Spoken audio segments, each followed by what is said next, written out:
வணக்கம் மக்களே. நம்ம பிஜேபி செய்த பல சாதனைகளை சொல்லியிருக்கோம். 2014 மக்களுக்கு எவ்வளவு, அதாவது ஸ்வச் பாரத்தில் ஆரம்பித்து யோஜனாலேருந்து நிறைய திட்டங்கள் பண்ணியிருக்காரு மக்களுக்காக. இப்போ கடைசியாக நம்ம ஒரு ஹெக்டிக் சிச்சுவேஷன் அப்படின்னு சொல்லுவோம். உலகம் முழுக்க இருக்கக்கூடிய பற்றாக்குறை, டீசல் பற்றாக்குறை, பெட்ரோல் பற்றாக்குறை, அதாவது க்ரூட் ஆயில். காரணம் யுஎஸ், ஈரான், இஸ்ரேல் வாரின் காரணமாக வரல. இதனால பல நாடுகள் ஸ்தம்பிச்சு போயிடுச்சு. பாகிஸ்தான் ஆகட்டும், பிலிப்பைன்ஸ் சொல்லிட்டாரு என்னால் ஒன்றுமே பண்ண முடியாது வரலன்னா அப்படின்னு. ஸ்ரீலங்காவில் பார்த்தோம், பங்களாதேஷில் பார்த்தோம் என்னென்ன சட்டங்கள்லாம் மாற்றப்பட்டது, விலைவாசிகள் எப்படி ஏறி இருக்குன்னு பார்த்தோம். இங்கிலாந்துலேயே 2 மடங்கு ஆயிடுச்சு. அது மட்டும் கிடையாது, துபாயில், மிடில் ஈஸ்ட்லேயே துபாயிலேயே பிரைஸ் இன்க்ரீஸ் ஆயிடுச்சு. அங்கே தான் உற்பத்தி பண்ணி பக்கத்தில் ஈரான், ஈராக்கு, மத்திய கிழக்கு நாடுகளில் அங்கே வருது. அவங்களுக்குலாம் எந்த பிரச்சனையும் இருக்காது. அப்படி இருக்க நாட்டுக்கே பிரச்சனை வந்துடுச்சு. விலைவாசி ஏறிடுச்சு. அப்புறம் இருப்பு கம்மியா இருக்குது அப்படின்னு சொல்லிட்டாங்க. இவ்வளோ இருக்க பிரச்சனையில நம்ம இந்தியா மட்டும், உலகத்திலேயே இந்தியா மட்டும் எந்த பிரச்சனையும் மக்களை சந்திக்க விடாம பண்ண பெரும் தலைவர் மோடிஜி. இதுக்கு நம்ம தலை வணங்கி தான் ஆகணும் இருக்கு. அதே மாதிரி பிஜேபி, ஆளும் பிஜேபி அப்படிங்கிறோம். இது மட்டும் இல்லாம எப்படி மேனேஜ் பண்ணாங்க அப்படிங்கிறது பல பதிவுல சொல்லியிருக்கோம். இருந்தாலும் மக்களுக்கு தெரியணும் அப்படிங்கிறத நம்ம இன்னொருத்தர சொல்லுவோம். எப்படி மேனேஜ் பண்ணாங்க அப்படின்னா, நம்ம எல்லா நாடோடையும், எந்த நாட்டோடையும் நம்ம விரோதம் கிடையாது. எல்லா நாட்டோடையும் சுமூகமாகவும் இருக்கிறதுனாலையும், அதே மாதிரி விலைவாசியை எப்படி கண்ட்ரோல் பண்றது அப்படிங்கிற, ஈவன் உங்களுக்கு பேரல் வேலை $70 $100 போயிடுச்சு ஒரு பேரல். அப்படி இருந்துமே விலைவாசி நமக்கு எந்த இதுல ஏற்றவே இல்லை. பெட்ரோல் ஆகட்டும், டீசல் ஆகட்டும். அப்படி ஐரானிக்கலி இன்னும் சொல்ல போனா என்னன்னா, வேடிக்கையில் என்னன்னா, விலையை கம்மி பண்ணியிருக்காங்க. இப்போ கேஸ், இதெல்லாம் பார்த்தீங்கன்னா தொழிற்சாலைகளுக்கும் வணிகத்துக்கும் $17.29 கம்மி பண்ணியிருக்காங்க. இது எப்படி சாத்தியமாகும்? எங்கே பார்த்தாலும் ஏறி இருக்கு, வரவு இல்லை அப்படின்னு எப்படி சாத்தியமாகும் அப்படிங்கிறத நம்ம சொல்லியிருக்கோம். நம்மகிட்ட ரெஃபைனரி நிறையா இருக்குது. பெரிய ரெஃபைனரி, உலகத்திலேயே 4வது அதிக லெவலில் இருக்கக்கூடிய ரெஃபைனரி நம்ம இந்தியா. அது மட்டும் கிடையாது, சேமிப்பு இங்கே அதிகம்.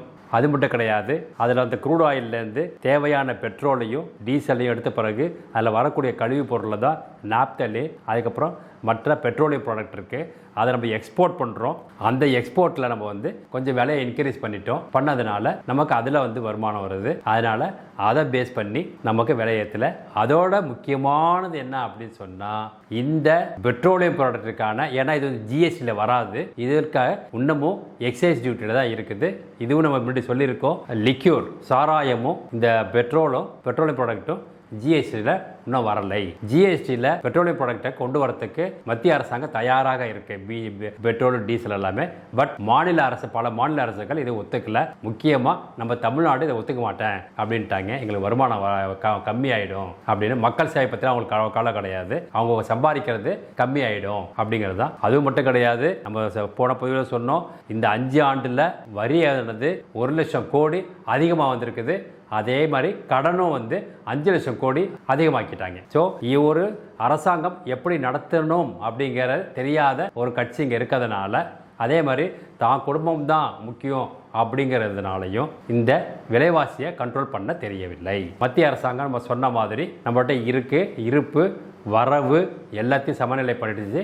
இதை விட முக்கியமானது என்னன்னா, விலையை கம்மி பண்ணிருக்கு அப்படிங்கிறது. ஸோ விலையை கம்மி பண்ணதுக்கும் மற்ற இப்போ விலையை நமக்கு தேவையான கேஸையோ பெட்ரோலையோ விலையை ஏற்றாமலோ எப்படி இருந்தாங்க அப்படின்னு சொன்னால், அரசாங்கத்துக்கு வரக்கூடிய வரி, கலால் வரி, சுங்க வரி, இதெல்லாம் கம்மி பண்ணிட்டாங்க. அரசாங்கத்துக்கு வரி கம்மி பண்ணிக்கிறோம், சென்ட்ரல் கவர்மெண்ட் கம்மி பண்ணிக்கிறோம் அப்படின்னு சொன்னதுனால இப்போ அங்கே நம்ம விலை கொஞ்சம் அதிகமாக கொடுத்து வாங்கினாலும் இங்கே சமாளிக்க முடிஞ்சது. இந்த மாதிரி அறிவு சார்ந்த சிந்தனை உலகத்தில் எந்த கட்சியும், எந்த ஆட்சியும், எந்த மன்னர்களும் எடுக்கவில்லை அப்படிங்கிறது தான். இதெல்லாம் பார்த்தா உலகம் முழுக்க மோடியின் திறமையான ஆட்சியை பாராட்டுறாங்க, அவருடைய கொள்கையும் பாராட்டுறாங்க. இதுவே பெரிய இது. அது மட்டும் கிடையாது, முக்கியமானது அந்த இது சொல்லுவாங்க, ஏர் டர்பைன் ஃபியூயல் அப்படிம்பாங்க, ஏடிஎஃப். அதெல்லாம் விலை கொஞ்சம் அதாவது நம்ம வெளிநாட்டுக்கு ஏற்றுமதி பண்ணுறோம் இல்லையா, அதையும் விலை இன்க்ரீஸ் பண்ணியிருக்காங்க. நமக்கு இங்கே கமர்ஷியலுக்கு ஏரோப்ளைனுக்கு அவங்க கொடுக்குறாங்க இல்லையா, அவங்களுக்கெல்லாம்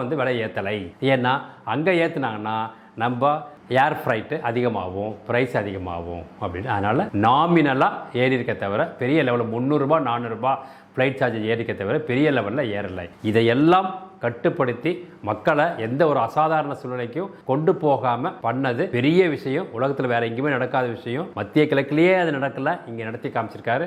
இதுக்கு பாரதிய ஜனதா கட்சியும் அதுக்கு தலைவராக இருக்கக்கூடிய மோடியின் சிந்தனையான லாங் டேர்ம் என்ன சொல்லுவாங்க, லாங் டேர்ம் திங்கிங் சொல்லுவாங்க. இதை சிந்திச்சனால தான் இந்த மாதிரி கொண்டு வர முடிஞ்சது அப்படிங்கிற நம்ம சொல்கிறோம். இதை மக்கள் புரிஞ்சுக்கணும். ஏன்னா இப்போ ஓட்டு போடக்கூடிய நிலைமையில் பிஜேபியை இங்கே திட்டிகிட்டு இருக்காங்களே தவிர அது செய்த நலன்களை யாரும் சொல்கிறதில்ல. இதுக்கு மக்கள் புரிய வைக்கணுங்கிறதுக்காக தான் இந்த பதிவு. நன்றி, வணக்கம், ஜெய்ஹிந்த்.